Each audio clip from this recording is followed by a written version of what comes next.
વાત કરીએ અન્ય સમાચારો તરફ તો રાજકોટના કોંગ્રેસ નેતા મહેશ રાજપૂતે મોટા આક્ષેપો કર્યા છે। સરકારમાં ચાલતી વહીવટી પ્રક્રિયા પર તેમણે સવાલો ઉઠાવ્યા। રાજકોટમાં અગ્નિકાંડ બાદ રાજ્યભરમાં ફાયર સેફટીના નામે ચેકિંગ। ફાયર સેફટી સર્ટી વેબસાઇટ પર ફાયર અપલોડ કરી મેળવાય છે।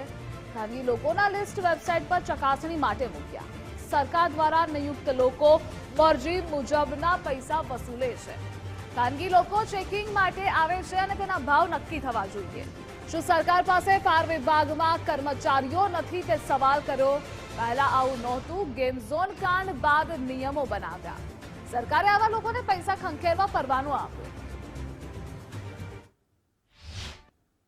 ગુજરાત સરકારે હવે નવું એ ચાલુ કર્યું છે કે એની અંદર જે વ્યક્તિ તમે ચોઈસ કરો એ હવે એ ચાલુ કરે છે કે પહેલા તો પ્રી ચેકિંગ થવાનું। અમે પહેલા પ્રી એનઓસી આપીએ। હવે એનો ચાર્જ શું? તો જે 4 વ્યક્તિઓ રાજકોટની આપણે વાત કરીએ તો 4 વ્યક્તિઓ જે નિમણૂક કરેલી છે એનો અલગ અલગ ભાવ, કોઈ 20,000 કહે, કોઈ 30,000 કહે।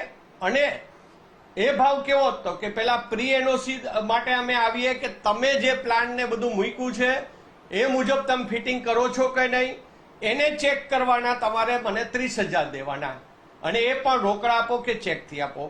ફરીથી પાછા એ જ વ્યક્તિ તમારું ફાઇનલ ચેકિંગ કરવા આવે ત્યારે પાછા તમારે એને 30,000 રૂપિયા દેવાના। કોઈ 30 લે છે, કોઈ 20 લે છે, કોઈ 15 લે છે।